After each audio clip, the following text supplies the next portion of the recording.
Hello నమస్తే. ఇది ఇప్పుడు బిగ్ న్యూస్ యాక్చువల్ ప్రవీణ్కి సంబంధించి బిగ్ న్యూస్ వల్లే డే వన్ నుంచి ప్రచారం చేస్తున్నారు ఇవన్నీ. ఇప్పుడు వీళ్ళు ఒక ప్రచారం చేస్తున్నారు ఏంటంటే ఐజీ గారు వైన్ షాపులకి మాకు సంబంధం, వైన్ షాప్లో వచ్చినటువంటి సీసీటీవీ ఫుటేజ్లు మాకు సంబంధం లేదని ఐజీ గారు చెప్తున్నారు. మేము ప్రయత్నం చేశాము, వాటికి మాకు సంబంధం లేదని వాళ్ళ ఆఫీస్ వాళ్ళు చెప్తున్నారు అన్నట్టుగా చెప్తున్నారు. ఒకసారి వినండి వాళ్ళు ఏం చెప్తున్నారో, దాని గురించి తర్వాత మనం మాట్లాడదాం. పోలీస్ అధికారులు స్వాధీనం చేసుకున్నారు. వాటి అన్నింటిపై పూర్తి స్థాయిలో విచారణ చేసి రేపు ఎల్లుండిలోనే ఎస్పీ గానీ అలాగే ఐజీ దీనికి సంబంధించి కూడా మీడియా సమావేశం పెట్టే అవకాశం కనిపిస్తా ఉంది.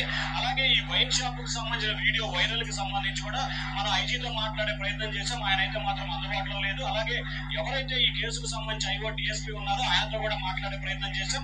ఆయన అయితే మాత్రం రికార్డెడ్ గా కూడా ఎవరు చెప్పట్లేదు. ఆఫ్ ది రికార్డెడ్ గా మాత్రం ఇటు ఐజీ కార్యాలయం నుంచి కానీ ఇటు డిఎస్పీ కార్యాలయం నుంచి కానీ వీరిద్దరు కూడా అధికారికంగా ఎటువంటి ప్రకటన చేయట్లేదు. అయితే వైన్ షాపుల అంశానికి సంబంధించి మాత్రం తాము ఎటువంటి వీడియోలను విడుదల చేయలేదు. అలాగే అటువంటి వీడియోలు నిజమని చెప్పి తాము ధృవీకరించే పరిస్థితి కూడా లేదు. అట్లని కాదు అని కూడా చెప్పలేం. కానీ ఎక్కడా కూడా ఇవి నిజమనే ధృవీకరించే పరిస్థితి లేదని చెప్పి అదే ఇప్పుడు మీడియా సో సర్ప్రైజింగ్ ఏంటంటే డే వన్ నుంచి ఇవి ప్రచారం చేసింది వీళ్ళే కదా. బిగ్ న్యూస్ వాళ్ళు, ఆర్టీవీ వాళ్ళు, ఏబిఎన్ ఆంధ్రజ్యోతి, TV5 వీళ్ళే కదా ప్రచారం చేసింది. వైన్ షాపుల్లో ఎల్బీ నగర్ వైన్ షాప్లోది, ఏలూరు వైన్ షాప్లోది ప్రచారం చేసింది వాళ్ళే కదా. ఇప్పుడు వీళ్ళే ప్రచారం చేసి వీళ్ళే ఏమంటున్నారంటే ఈ సీసీటీవీ ఫుటేజీలు నిజమా అని చెప్పేసి మేము ఏజీ ఆఫీస్కి వెళ్ళాము, ఐజీ ఆఫీస్కి వెళ్ళిపోయి ఏమంటే ఈ సీసీటీవీ ఫుటేజ్ మీదేనా అని మేము అడిగితే వాళ్ళు అన్నారట ఇది మేము ఎలాంటిది మేము రిలీజ్ చేయలేదు, అలాగనే వాటిని మేము ఫేక్ అని అనలేము, అలాగని నిజమని కూడా మేము ధృవీకరించే పరిస్థితులు లేవు, అవి మేము ఇవ్వలేదు అన్నారట. ఎప్పుడు అడిగారు? ఈ రోజు. వాళ్ళు ఎన్ని రోజుల నుంచి తిప్పుతున్నారు దాన్ని? 3 రోజుల నుంచి తిప్పుతున్నారు. అంటే మీడియా వాళ్ళు మీకు సీసీటీవీ ఫుటేజ్ వచ్చినప్పుడు పోలీస్ కన్ఫర్మేషన్ లేకుండా మీరు ఎక్కిబెక్కిన మీరు ప్రచారం చేసేసి ప్రజలకు మొత్తానికి డంప్ చేసి పడేసి ఏ సీసీటీవీ ఫుటేజ్ ఎవరు పంపిస్తున్నారు అంటే ఎవరు పంపిస్తున్నారంటే వీళ్ళకి ఎలా వచ్చింది? ఫస్ట్ ఆఫ్ ఆల్ ఇప్పుడు ఈ మీడియా ఛానల్స్ ఎవరైతే ఈ సీసీటీవీ ఫుటేజ్లు ప్రచారం చేశారో, ఎల్బీ నగర్ వైన్ షాప్లోది ప్లస్ ఏలూరు వైన్ షాప్లోది ప్రచారం చేశారో, అది వాళ్ళకి ఎవరు పంపించారండి? పోలీసులు పంపిస్తేనే కదా వాళ్ళు టెలికాస్ట్ చేయాలి.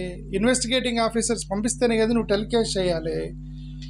ఎవరు పంపిస్తే దాన్ని వెంటనే టక్కున వేసేస్తారా? టక్కుని స్ప్రెడ్ చేసేస్తారా? స్ప్రెడ్ చేసి బాగా అరిగిపోయిన తర్వాత మళ్ళీ ఇంక సెన్సేషన్ కోసం మళ్ళీ అంటే నేను ఓన్లీ బిగ్ న్యూస్ అంటలేదు, ఏబిఎన్ వాళ్ళు ప్రచారం చేశారు, TV5 వాళ్ళు ప్రచారం చేశారు, ఆర్టీవీ వాళ్ళు ప్రచారం చేశారు, యూట్యూబర్స్ ఒకరు కాదండి, సోషల్ మీడియాలో కార్యకర్తలు మొత్తం ప్రచారం చేసిన తర్వాత చివరికి వెళ్ళి పోలీసులను అడుగుతారా ఏమండి ఇది మీరు పంపించారు ఏది మీరు ప్రచారం చేసిన తర్వాత వెళ్ళి పోలీసులు అడుగుతారా? సీసీటీవీ ఫుటేజ్ రాగానే సార్ ఇది మీరు పంపించిందా, ఎవరైనా పంపించారా, ఫేకా లేదా అని వెరిఫై చేసుకొని కదా మీరు ప్రచారం చేయాలి. అలాగే లేదు, టక్కీ బెక్కిన వాళ్ళు ప్రచారం చేశారు. ప్రచారం చేసి ఇప్పుడు వెళ్ళి అడిగారట ఐజీ గారిని, సార్ ఇది సీసీటీవీ ఫుటేజ్లో మేము ఇవ్వలేదు అన్నారట ఐజీగా అని. వాళ్ళు డైరెక్ట్గా ఇండైరెక్ట్గా చెప్పక చెప్తున్నారట. అది ఓకే అవునా మేము ఇవ్వలేదు అంటే అదొక గొడవ, ఇచ్చాము అంటే అదొక గొడవ. వాళ్ళే కన్ఫ్యూజన్లో ఉన్నారు. ఓకే పోలీస్ ఆఫీసర్లు సగం చెప్తారు, ఎందుకంటే వాళ్ళు ఇన్వెస్టిగేషన్ డీటెయిల్స్ బయటికి చెప్పరు కదా. ఓకే అంటే నేనేం చెప్తున్నా, the role played by media about this liquor shop CCTV footages ఒకటైతే కన్ఫర్మ్ అయింది కదా, పోలీసులు రిలీజ్ చేయలేదని ఇతనే చెప్తున్నాడు కదా. మేము వెళ్ళి అడిగాము, వాళ్ళు కన్ఫర్మ్ చేయట్లేదు, అలాగని నో అంటలేదు, ఎస్ అంటలేదు అంటే అర్థం వాళ్ళు ఇచ్చింది అయితే కాదని మాత్రం కన్ఫర్మ్ చేశారు, మేము ఇవ్వలేదు అలాగని అబద్ధం అని చెప్పలేము అని. అంటే సీసీటీవీ ఫుటేజ్ ఇచ్చింది పోలీసులు కాదు కదా, మెయిన్ లైన్ మీడియా వాళ్ళు. ఐ థింక్ TV5 మూర్తినో ఎవరో మాట్లాడుతుంటే నేను విన్నాను, ఇది డైరెక్ట్గా ఐజీ గారే కన్ఫర్మ్ చేశారు, ఇది ఐజీ గారే రిలీజ్ చేశారు దీన్ని అని చెప్పి అతను చెప్తుంటే విన్నాను నేను TV5లో. ఓకే అంటే పోలీసులు కన్ఫర్మ్ చేయకుండా ఎవరు ఏ సీసీటీవీ ఫుటేజ్ పంపించేస్తే దాన్ని మీరు టెలికాస్ట్ చేసేస్తారా? అది ఎడిటెడా, ఏఐనా, ఏమైనా ఫేకా, నిజమా అనేది ఒకటి క్వశ్చన్.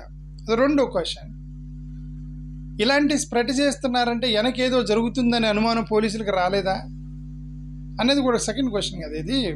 ఇదిగోండి మనం రిలీజ్ చేయలేదు ఒక సీసీటీవీ ఫుటేజ్ని, కానీ సోషల్ మీడియాలో తిరుగుతుంది అంటే దీని వెనక ఎవరున్నారు, ఎవరు స్ప్రెడ్ చేస్తున్నారు, ఆ యాంగిల్లో ఇన్వెస్టిగేషన్ జరగదా పోలీసుల నుంచి అనేది ఒక పెద్ద అనుమానం. ఓకే సరే, నేను స్టార్టింగ్ నుంచి కూడా చెప్తే ఇన్వెస్టిగేషన్ డీటెయిల్స్లోకి విల్ నాట్ గో, ఎందుకంటే అది మన డ్యూటీ కాదు, అది ఇన్వెస్టిగేషన్ చేయాలనేది మన డ్యూటీ కాదు. మనకేందంటే మనకి ఇక్కడ అన్యాయం జరుగుతుంది ఏమన్నా అనిపిస్తే ఇది అన్యాయం సార్, ఇది అన్యాయం అని చెప్పి మనం చెప్పడం వరకే మన రోల్, అంతవరకే. ఓకే, మనకి న్యాయం చేస్తారా లేదా అనేది పోలీసులకి, పోలీస్ డిపార్ట్మెంట్కి, దేవుడికి వదిలేయాలి మనం, అంతవరకే. ప్రశ్నించడం వరకే మన పని, ఇది అన్యాయం అని నోరెత్తి అరవడం వరకే మన పని. ఓకే,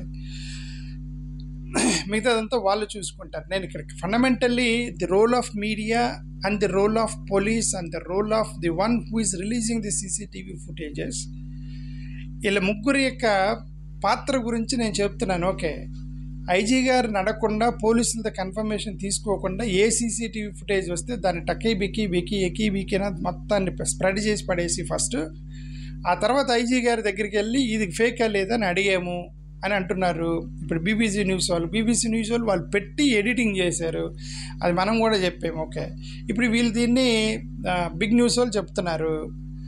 ఇంకొకటి, ఇప్పుడు ఈ పాస్టర్ ప్రవీణ్ గారికి సంబంధించినటువంటి భార్య ఆమె ఒకటి రిలీజ్ చేశారండి, ఒక వీడియో ఒకటి రిలీజ్ చేశారు, బ్రదరు భార్య. సరే, ఇప్పుడు తను ఎవరికి చెప్పుకోగలదు అంటే క్రిస్టియన్స్కి చెప్పుకోగలదు. ఓకే, హిందూ సమాజానికి వదిలేయండి అంటే, ఒకవేళ నిజంగా వాళ్ళు ఈ మా పాస్టర్ గారి భార్య చెప్పిందని చెప్పి వాళ్ళు వెనక దగ్గర కదా, ముస్లిమ్స్ ఏం దగ్గర కదా. సరే, ప్రవీణ్ అన్న భార్య మనం రిక్వెస్ట్ చేస్తుందని కొద్దిగా వెనక్కి తగ్గేది క్రైస్తవులే కాబట్టి, సరే క్రైస్తవులకి ఆమె ఒక వీడియో రిలీజ్ చేశారు, కమ్యూనల్ ఆర్మీని పెరిగెత్తి ఎందుకు వదిలేయండి అని చెప్పి పోలీస్ ఇన్వెస్టిగేషన్ చేస్తున్నారు కదా అని క్రిస్టియన్స్ని రిక్వెస్ట్ చేస్తూ ఒక వీడియో పెడితే దాన్ని ఏబిఎన్ ఆంధ్రజ్యోతిలో ప్రచారం చేస్తున్నారు. ఏమని, ఇదిగో కమ్యూనల్ ఆర్మీని పెట్టొద్దు అని రిలీజ్ చేసిన భార్య, ప్రవీణ్ భార్య అని చెప్పి. అరే భయ్, ప్రవీణ్ భార్య క్రైస్తవులకి ఎందుకు రిలీజ్ చేసిందంటే ఆ మాట వినేది క్రైస్తవులే కాబట్టి, వాళ్ళ బ్రదర్స్ కాబట్టి, వాళ్ళ సిస్టర్స్ కాబట్టి, ఆమె కమ్యూనిటీకి ఆమె రిక్వెస్ట్ చేసుకోగలదు కాబట్టి ఆమె పెట్టింది క్రైస్తవులకి. ఓకే, హిందువులకు పెడితే మీరు ఊరుకోరు కదా, ఇన్వెస్టిగేషన్ జరుగుతుంది. ముస్లిమ్స్ ఊరుకోరు కదా, బుద్ధిస్టులు, జైన్లు, జపనీస్, అమెరికన్స్ ఊరుకోరు కదండి, ఆ మాట వినరు కదండి. ఎవరండి పాస్టర్ ప్రవీణ్ గారి భార్య మాట వినేది ఎవరు? ఇప్పుడు ఎవరికి ఆమె రిక్వెస్ట్ పంపించుకోగలదు? క్రైస్తవులకే పంపించుకోగలదు. ఎందుకంటే ఆ పాస్టర్ భార్య తోటి పాస్టర్లు, భర్తకు సంబంధించినట్టు కొలీగ్స్, తోటి పాస్టర్లకి ఆమె రిక్వెస్ట్ చేయగలదు కాబట్టి ఒక వీడియో రిలీజ్ చేసింది. దాన్ని సోషల్ మీడియాలో అంటే మెయిన్ లైన్ మీడియాలోనే స్ప్రెడ్ చేస్తున్నారు వీళ్ళు. ఏమని, ఇదిగో మీ క్రిస్టియన్స్ని మీరు తగ్గండి అని చెప్పి వీడియో రిలీజ్ చేసిన పాస్టర్ ప్రవీణ్ భార్య అని చెప్పేసి స్ప్రెడ్ చేస్తున్నారు. కామన్ సెన్స్ వాడాలి కదా మనం, కొద్దిగా మీడియా ఛానల్స్ కొద్దిగా వాడాలి కదా అనేది నా ఉద్దేశం. ఓకే, థ్యాంక్ యూ, నమస్కారం.